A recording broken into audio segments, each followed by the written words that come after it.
Hey guys, welcome to the Liberal Hive Mind, a channel solely focused on exposing the abundant hypocrisy of the left. You know, people tend to want to overcomplicate things. Sure, society and the economy, it's a complex organism. There's so many gears and bolts and so many things happening on such a widespread level that to understand the whole thing and all of its intricacies is of course a difficult task, and you have people who have dedicated their entire lives to understanding and learning how to teach the economy, but in some cases even the most overly educated, snobby academic elite simply can't beat just a regular Joe when it comes to truly distilling the issues, especially in a political sense. And you know, sometimes it's probably necessary. These supposed economic experts and academic elite with all their complex ideas and understanding of the economy and all of its facets, well, they're kind of running the Western world into the dumpster, one decade at a time. So maybe, just maybe, it's time to listen to regular Joes. There's a clip of a Georgia resident really putting the economics issue into clear context in such an amazing way, and honestly, I think this is the way to have the conversation in the context of this election, because Kamala Harris is at the root of this issue. She can't run away from the issue forever. At some point, Kamala Harris has to justify and defend Bidenomics. Let's have a conversation about it. We got some stuff to get into, so let's roll the tape.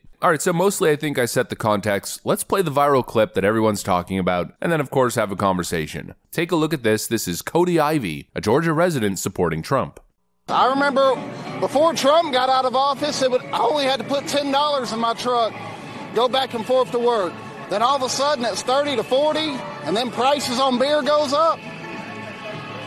And hey, that's the working man's Gatorade right there. And boom, there it is. It's that frickin' simple. You could have Jerome Powell and Janet Yellen going on and on for 2 hours, telling us about all these macro and microeconomic trends, blah, blah, frickin' blah. The media will spin it into the economy is improving, look at the stock market. At the end of the day, everything they're referencing, everything they're talking about is almost totally invisible to the average person. The ruling elites have simply grown out of touch. And of course, the Democrat Party is increasingly becoming the party of the elites, and so the Democrats themselves are becoming out of touch. You know, it's no wonder why there's been a white working class exodus of the Democrat Party. There's been, you know, sort of a party shift. Regular working class people have left the Democrat Party, they've joined the MAGA movement, and the Democrats have formed this weird sort of alliance between elite corporations, the elite educated class, the activists, and certain, you know, dependent people like migrants, legal and illegal, single childless women, and single mothers. You know, they've created this weird thing, and the weirdest part of all of it is that they do it all under the guise as if they represent, you know, the average people, the average productive citizen. But obviously they don't, and we know that based on the track record. It's simply called Bidenomics. You know, the issue of cost of living has been on the table, I think, for almost 3 years at this point, and it's all fallen on deaf ears. All we've heard from the Democrats is how great the stock market's doing. Well, who does that benefit? It benefits the rich, wealthy elite, the top 10% and the top 0.1% and 1% who control all the portfolios. Democrats keep pointing at figures, claiming things are going so great, but things are not going great for the average person. They're only going great for the big corporations, for those essentially controlling the economy. And of course, the Democrats are trying to craft this situation where they have this weird relationship with these big business oligarchs, and then of course they want to take some of that money and then use it to subdue and control big swaths of the population. And of course, all of this at the detriment of regular working class people. At the end of the day, the economics issue doesn't boil down to all these complex problems. It's very simply that gas is too expensive and the cost of beer is going up. That's really what it boils down to. Democrats will go on and on with their spinning of inflation numbers. Well, inflation is down in all of these categories, which brings down the average. Yeah, well, look at food costs. What are they up? Like 20, 30%? And I think that's an across-the-board figure. In some cases, depending on the diet you're living, those increases could be even higher. The cost to borrow money has gone up tremendously, considering all the reckless spending from these Democrat bureaucrat hacks, and then of course stopping domestic oil production, allowing the Saudis and others to essentially dictate the market and decide how much oil is being pumped so they can keep prices at around $100 a barrel. What's that done? Well, it's increased gas prices roughly around 50%. At the end of the day, that's what it boils down to. The cost of finance, the cost to feed yourself, and the cost of transport. Those are people's regular expenses. You know, all the while the middle class is getting hammered down and down and down but the price of Nvidia shares 10x'd. Therefore, everything's okay and the economy's fantastic. No, the economy is fantastic for a select few. And everybody else who's trying to battle to make it into the middle class, well, tough luck for you. It's basically as simple as that. Kamala Harris cannot be trusted to run the economy. She is totally incompetent. She can't explain basic concepts, but she's going to fix the issue of inflation. I mean, that's what she's promising at her rallies now.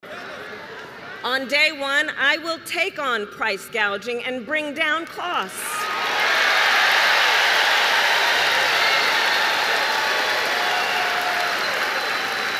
We will ban more of those hidden fees and surprise late charges that banks and other companies use to pad their profits.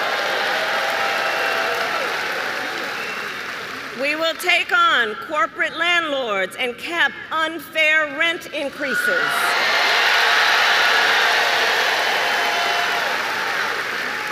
And we will take on Big Pharma to cap prescription drug costs for all Americans.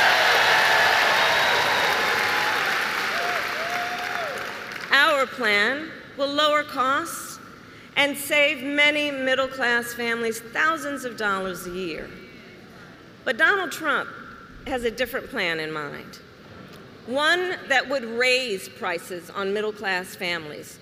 She's gonna fix the issue of inflation by taking on price gouging and hidden fees? Going after landlords for unfair rent increases? This person is insane. She doesn't understand how the economy works. The issue is that government is printing too much money, not hidden fees. Now the cost to borrow money has gone up, therefore landlords have to increase their rent because their personal or corporate mortgages have gone up. Unfair rent increases, price gouging. Kamala Harris, this person, so you're now no longer are you necessarily keeping those private files in some file cabinet that's locked in the basement of the house.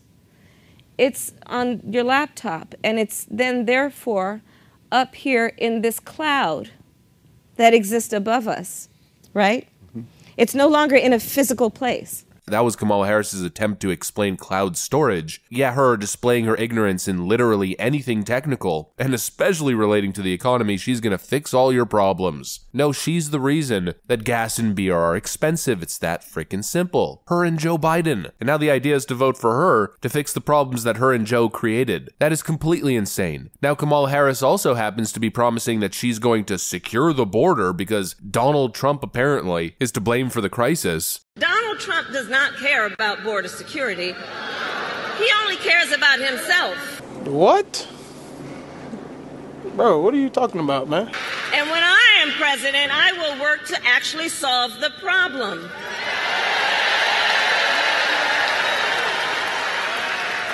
So here is my pledge to you. It's obvious these people don't care. It's obvious that these people are running the fire department, and they're also the same gang running around committing arson at an alarming degree, lighting buildings across the neighborhood on frickin' fire. Don't let the fancy elite confuse you with their fancy big pseudo-intellectual nonsense words. At the end of the day, the concepts are simple. Run a frickin' tighter budget, unleash the American individual. Less power in the hands of useless, non-productive government bureaucrats, and more power in the hands of your regular Joe, who frankly just wants to get shit done and then drink a beer afterwards. Listen to these guys and not the deceptive Democrat elite class that has lost complete touch with the working class. And that's pretty much it. That's the video. Hopefully you enjoyed it. If you did, make sure to leave a like and possibly subscribe. Thanks for watching, and I'll see you on the next one.